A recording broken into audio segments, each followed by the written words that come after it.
Bismillahirrahmanirrahim. Qala al-musannif rahimahullahu ta'ala wa nafa'na bihi wa bi ulumihi fid dharain amin. Sekarang kita masuk dalam pembahasan syurutul wudu'i, halaman 10 yang membawa kitab. Syurutul wudu'i thamaniyatun. Syarat-syaratnya wudu itu ada 8. Yang pertama adalah al-islamu, Islam. Yang kedua adalah at-tamyizu, tamyiz. Tamyiz itu artinya dia itu sudah pintar. Dia bisa membedakan mana yang baik, mana yang buruk. Dia sudah tahu malu. Perkiraan umurnya tamyiz ini adalah sekitar umur 7 tahun. Wa adamul munafi min nahwi haidin wa massi dzakarin. Yang ketiga adalah syarat dari wudu itu adalah tidak ada hal yang menghilangkan wudu seperti haid atau menyentuh kemaluan. Seperti yang saya sampaikan kemarin, bahwa salah satu hal yang membatalkan wudu adalah menyentuh kemaluan dengan telapak tangan. Berbeda dengan punggung tangan. Kalau punggung tangan tidak membatalkan wudu.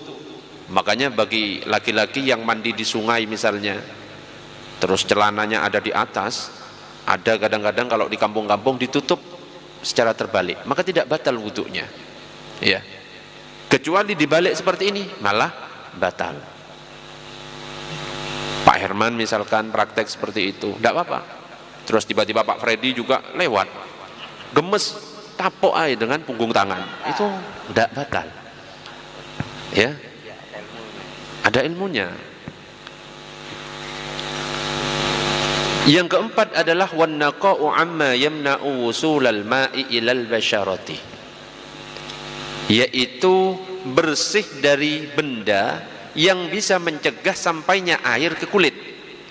Jadi syarat kita berwudu itu harus dipastikan di anggota wudu kita, seperti tangan, wajah, kaki dan lain sebagainya, tidak ada benda yang menghalangi wudu.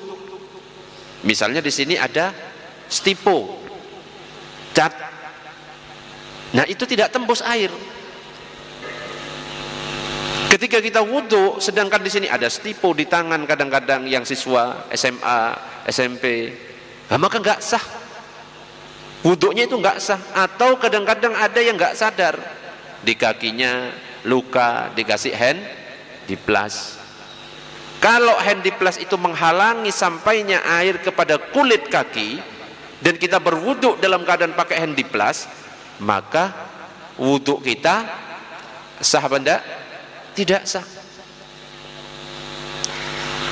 Ketika kita sudah wudu lupa, jadi imamnya ternyata di sikutnya, di tangannya itu ada catnya, kita ngelihat di belakangnya, apa yang harus kita lakukan? Apakah tetap ikut berjamaah? Si imam lagi sholat, ternyata kita yang menjadi makmum ada di belakangnya, melihat di imam itu ada cat. Apa yang harus kita lakukan? Apakah kita ikut imam itu atau tidak? Hah? Kalau kita tetap ikut, batal sholat kita. Atau imamnya ternyata di kakinya ada handiplas, kita nggak tahu air itu bisa masuk apa enggak. Sekarang pertanyaannya, kalau pakai handiplas air tembus enggak? Tembus enggak? Kalau tembus enggak apa-apa. Yang menjadi pertanyaan, tembus apa enggak? Kalau seandainya kita anggap tidak tembus, lah imamnya ternyata ada handiplasnya, misalnya di sini atau di kaki, ngimami, kita ngelihat, apa yang harus kita lakukan? Hah? Mufarokoh.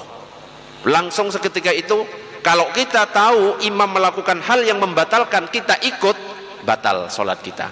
Langsung kita mufarokoh. Saya sekarang pisah dari imam. Di dalam hati, nggak usah ngomong. Kalau ngomong ya batal. Ya. Yang kelima, wa alla yakuna 'alal udwi ma yughayyirul ma'a. Tidak ada atas anggota badan yang bisa mengubah air. Jadi kalau kita bawa air, misalnya mau dibasuhkan ke wajah kita, jangan sampai di anggota badan sesuatu, ada benda yang bisa merubah warna air atau dan lain sebagainya. Contoh kosmetik, tebel di sininya. Mas Rizky misalnya, kosmetik kan tebel. Sekarang pakai enggak? Enggak. Oh pakai. Kosmetik ya. Pakai kosmetik, wudu. Nah, itu bukan air lagi. Tapi airnya itu bukan air mutlak lagi, tapi air apa? Air kosmetik. Apakah boleh kita berwudu dengan air bedak? Itu karena sudah campuran bedak, tidak bisa. Maka tidak sah. Maka bagaimana orang yang sudah pakai kosmetik dibersihkan dulu. Nah sekarang yang menjadi pertanyaan, bagaimana Ustadz kalau saya sedang hajatan, saya sedang nikah, kebetulan mulai acara pernikahan jam 11 sampai jam 4, saya sudah tebel. Gimana kira-kira? Istighfar. Istighfar. Hah? Cara sholat zuhurnya gimana? Apakah boleh dijamak? Boleh dijamak? Boleh dijamak? Kecuali nikahnya di dalam perjalanan ya nggak apa-apa dijamak. Oh nggak dalam perjalanan. Ini sekarang orang ini aneh-aneh. Dikit-dikit jamak. Ini tak jamak. Ada acara ini jamak. Ada rapat jamak. Karepe dhewe. Jadi kalau dalam mazhab kita, mazhab Syafi'i, menjamak sholat, mengkosor sholat ketika kita dalam perjalanan. Lah kita nikah itu dalam apa? Dalam keadaan hajatan. Ada solusinya, solusi tersendiri. Memang ada ulama sebagian, tapi pendapat lemah. Ya sesekali bisa dipakai. Boleh menjamak sesekali. Kalau hajatannya tiap minggu, ya nggak bisa. Kalau cuma setahun sekali, kalau tiap minggu nikah, tiap minggu nih, ya nggak bisa. Hajatannya setahun sekali ya nggak masalah. Pakai pendapat lemah. Hah? Loh kalau perjalanan bebas. Bahkan yang menjadi sopir misalnya dari Pamekasan Surabaya, seandainya dijamak kosor tiap hari boleh Anda? Boleh. Makanya kalau pengen jamak kosor terus tiap hari jadi sopir. Jamak malah berdosa. Allahumma shalli ala sayyidina Muhammad. Yang keenam, yang keberapa sekarang? 6 ya, betul ya. Wa ma'rifatu kaifiyatil wudu'i, dan mengetahui bagaimana cara berwudu. Jadi percuma kalau kita wudu tapi nggak tahu ilmunya. Makanya di dalam kitab Safwatuz Zubad disebutkan wa kullu man bi ghairi ilmin ya'malu a'maluhu mardudatun la tuqbalu. Orang yang beramal dengan tanpa ilmu, maka amalannya tertolak, tidak diterima. Orang yang sholat, dia nggak tahu caranya sholat, asal ngikut saja, kira-kira pasti diterima apa enggak? Wah, ditolak, nggak bisa, nggak bisa. Kalau nggak tahu cara sholat, nggak bisa. Cuma ngikut tanpa niat, nggak bisa. Sama dengan caranya wudhu. Kemarin sudah saya praktekkan wudhu. Coba saya tanya sekarang, wajah batasnya itu dari mana ke mana? Kalau atas ke bawah dari mana? Tempat tumbuhnya rambut sampai dagu, tapi wajib juga di bawahnya ini. Nah, jadi bukan cuma sampai sini, tetap harus dipastikan di bawahnya ini terbasuh, wajib hukumnya. Kalau dari kanan kiri, dari mana ke mana?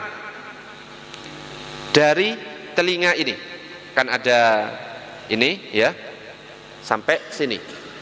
Jadi bukan cuma depan saja gini, kadang-kadang ada anak-anak ya cuma gini tok, full. Bagaimana kalau botak tumbuhnya di sini? Gimana? Apakah tambah lebar basuhan wajahnya? Enggak, tetap diperkirakan tetap di tempat tumbuh yang wajar.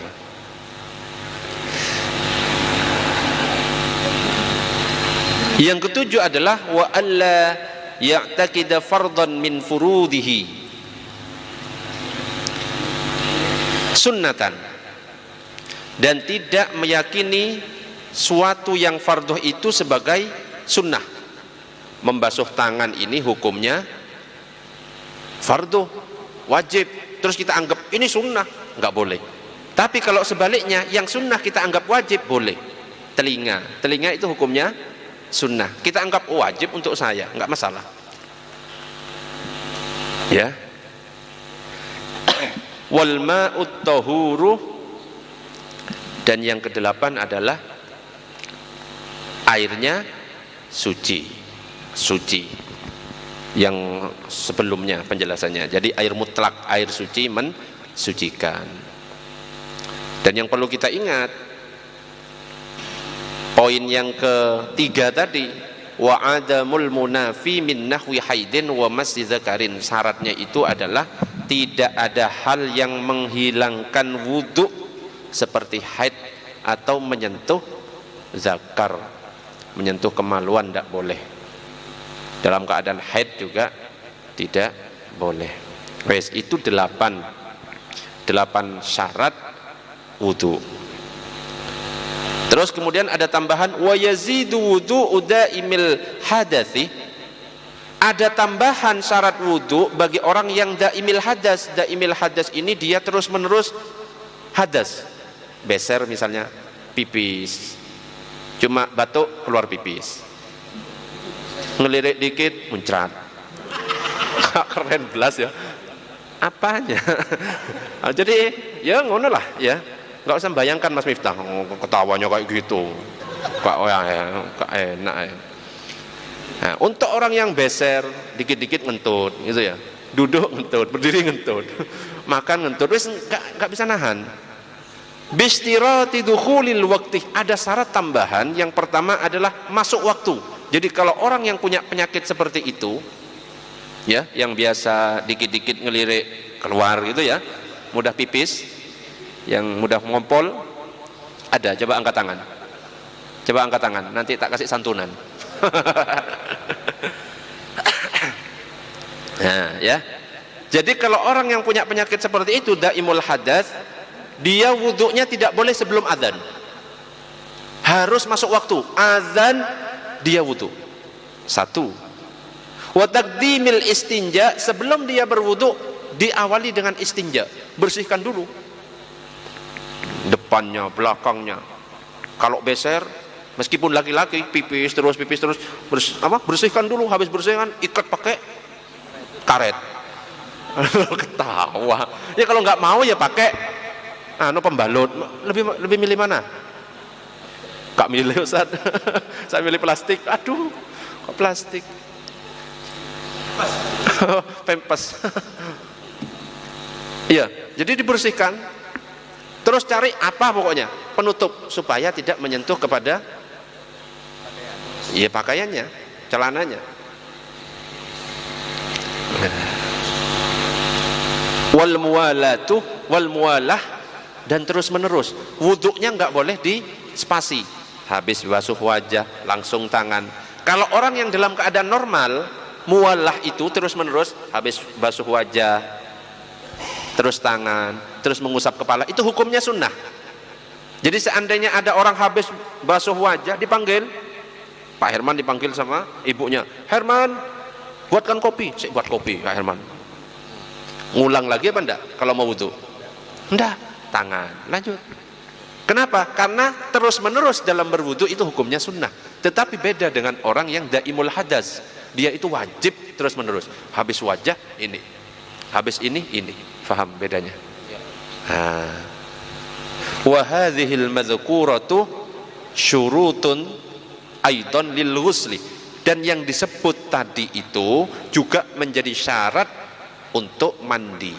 Illa annahu yasihu ma'a khurujil bauli, kecuali ketika mandi itu meskipun kita pipis saat mandi wajib, mandi kita batal apa enggak? Kita mandi wajib, keluar pipis, harus ngulang mandi apa enggak? Enggak, beda ya. Wal wudu'u la yasihu ma'a khurujihi, berbeda dengan wudu. Kalau wudu, kita lagi wudu, keluar pipis, keluar kentut, ngulang dari awal. Tapi kalau mandi, lanjutkan, tinggal dibersihkan aja itu. Ya, lagi itu ngentut, ya wes lanjut aja. Beda karena hukumnya mandi dengan wudu. Nah, ini ada pertanyaan sekalian saya jawab di sini. Ustadz nanya, bila di tengah proses wudu kentut bagaimana? Apa harus diulang dari awal? Harus diulang. Itu. Allahumma shalli ala sayyidina Muhammad.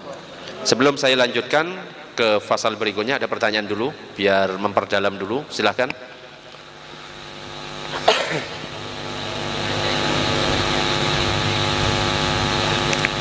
Kalau sudah jelas saya lanjutkan dulu. Ya, Pak Dedi silahkan. Ada yang bawa mic dari Cipta Karya? Masih membawa mic? Nomor 3. Nomor 3-nya gimana? Hah? Oh, tambahan syarat. Tambahan syarat. Yang pertama dukhulil waqti, masuk waktu. Yang kedua wa taqdimil istinja, diawali dengan istinja. Yang ketiga wal muwalah.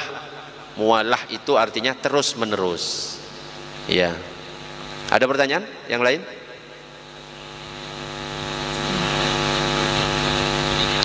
Oke, ada pertanyaan di Facebook atas nama Mustafa. Mas Mustafa, Assalamualaikum, mohon tanya Ustadz, ada seorang petani saat mengolah sawah seringkali kelihatan kotor walaupun sudah dibersihin berkali-kali, tapi tetap sukar sekali hilang kotornya dan kaki tetap kelihatan kotor. Bagaimana hukum wudhu petani tersebut, sah atau tidak? Kakinya biasanya rusak kan kalau petani ya, bahkan pecah. Jadi kalau misalkan kaki yang tidak pecah-pecah cuma disiram tanpa digosok itu nggak masalah. Kalau sudah bisa memastikan air itu sampai ke seluruh area kaki. Tetapi bagi yang pecah-pecah itu yang lebih sulit. Harus tetap dipastikan, mau dia petani, mau dia siapapun pekerjaannya harus dipastikan. Sekotor apapun harus dipastikan air tetap nyampe kepada anggota kaki. Nah ya, makanya supaya tidak terjadi seperti itu ya minimal saat nyangkul, saat bertani ya pakai sepatu bot dan lain sebagainya untuk mencegah itu. Bolehkah ketika sholat jadi imam petani tersebut memakai kaos kaki untuk menghilangkan prasangka makmum kakinya yang kotor? Kalau cuma wajah kakinya yang kotor tapi saat wudhu memang sudah sampai semuanya, dia pakai kaos kaki nggak apa-apa. Ya, sholat pakai kaos kaki nggak apa-apa. Bahkan Syekh Sudes di Istiqlal saat ngimami, ya pakai kaos kaki. Ya, jadi nggak apa-apa pakai kaos kaki. Tapi lebih afdol nggak pakai kaos kaki gitu. Tapi sah. Oke, ada pertanyaan yang lain? Ya, Pak Edi silakan.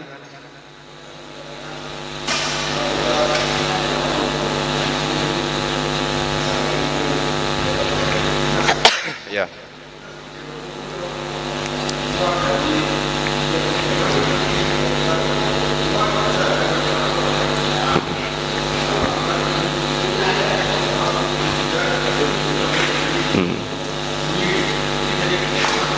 Jadi keluar di sini maksudnya bukan keluar dari tempat situ, bukan. Tapi kita berpisah. Tempat kita tetap di situ. Misalkan posisi di sini, ya. Imamnya ternyata melakukan hal yang membatalkan. Ya misalkan ada bagian yang tidak kena air wudhu dan lain sebagainya, langsung aja sekarang saya tidak bermakmum, ya. Atau di dalam hati, sekarang saya tidak ikut imam, atau sekarang saya berpisah dari imam, langsung sholat sendiri. Allahu Akbar, Allahu Akbar. Tetapi ada pendapat yang lain, kalau dikhawatirkan ketika kita sholat terpisah dari imam itu malah orang-orang menyangka, lah ini kok sholatnya aneh sendiri, imam gerakannya gini kok gini. Kita boleh ngikut gerakan imam tapi dengan maksud tidak makmum, cuma menghilangkan fitnah itu, tapi tetap sholatnya sudah putus dari imam. Nah, ada pertanyaan yang lain? Ya, Pak Munas dulu.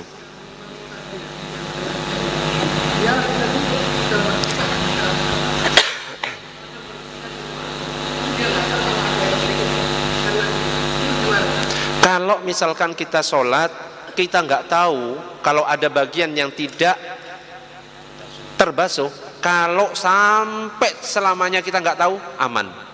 Namanya orang nggak tahu tidak ada hukumnya. Orang lupa nggak ada hukumnya. Orang tertidur nggak ada hukumnya. Orang gila nggak ada hukumnya. Tetapi kalau setelah sholat ada yang mengingatkan, Pak Munas, tadi ya ada bagian aurat misalnya yang kesingkap, atau ada bagian yang nggak kebasuh, ketutup ini. Nah berarti harus ngulangi. Bisa difahami? Tapi kalau nggak ada yang ingatkan, wis terus sampai besoknya lu, wis nggak ada, memang nggak tahu Pak Munas, sah tetap. Paham? Oke, yang lain Mas Miftah silakan. Perbedaan tertib sama mualah. Mualah itu terus menerus. Habis besok ini A, B, H, C. Bukan urutan, tapi kalau tertib harus urut. Wajah. Ya. Misalnya idza kumtum ila sholati faghsilu wujuhakum wa aydiyakum ilal marafiqi dan seterusnya. Lah itu urut. Habis ini urutannya ini. Habis ini urutannya ini. Kalau yang namanya mualah enggak boleh berhenti gitu loh. Terus menerus. Ya, kalau stop dulu istirahat itu namanya enggak mualah. Tapi kalau urutannya habis wajah istirahat dulu. Terus tangan tertib enggak? Tertib, tapi tidak mualah. Ada lagi pertanyaan? Ya.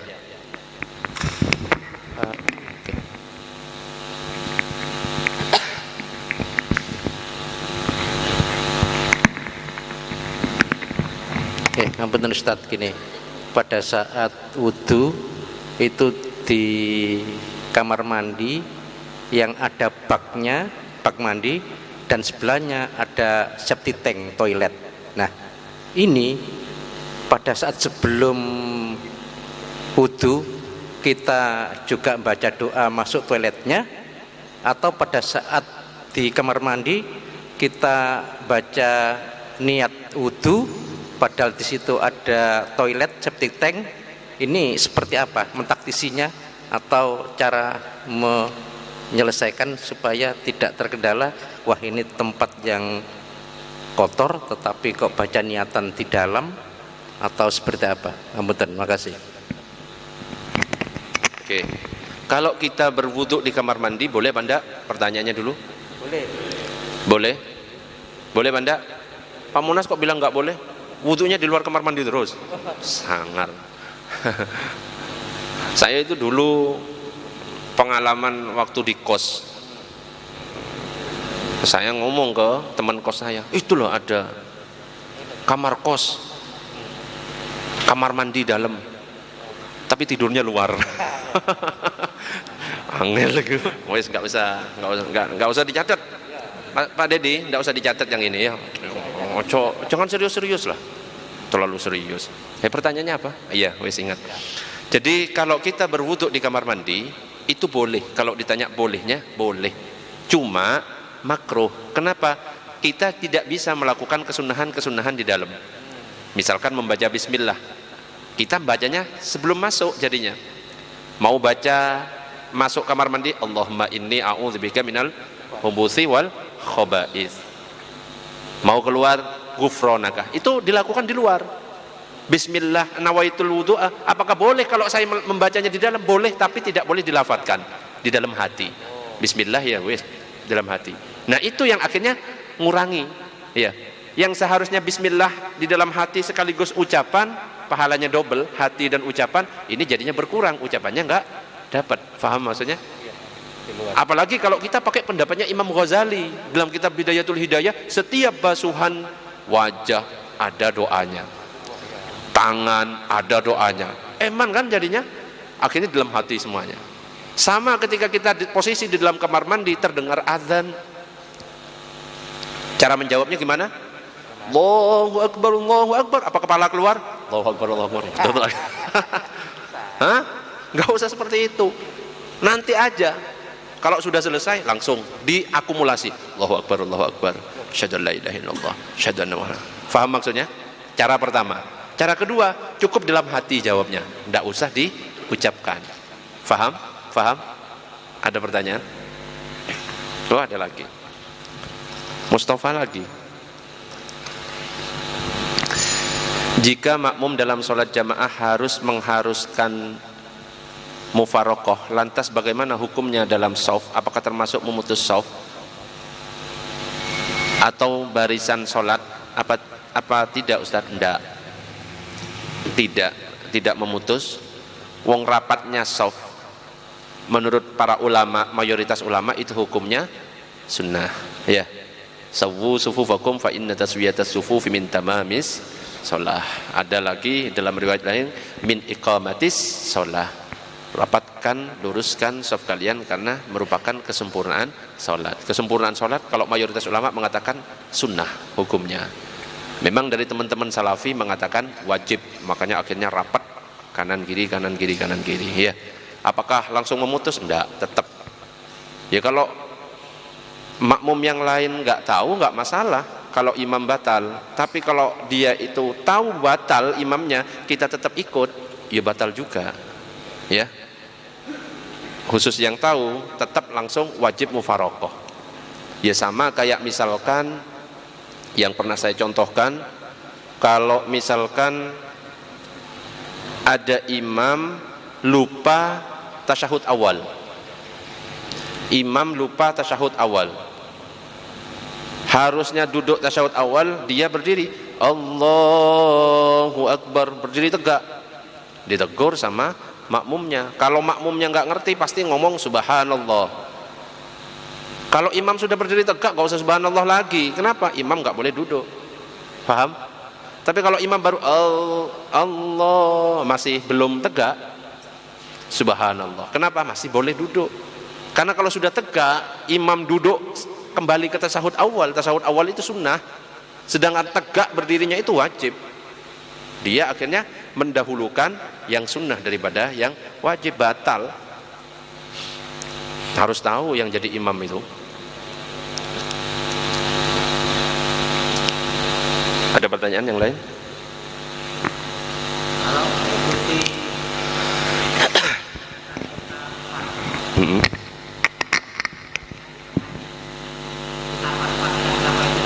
Iya, boleh. Untuk menghindari fitnah orang, ini kok beda sendiri ini. Iya. Karena Pak, misalnya Pak Feredi yang ngelihat, loh, imamnya Pak Herman. Loh, Pak Herman ini kok nempel rokok di sini. Ini kayaknya nggak nyentuh air wudhu ini, nah, kan ya. Kok nempel apa? Apinya rokoknya sih terbakar. Kok nggak lecet, kan? Nah, itu kan ilmu gaib atau gimana kan?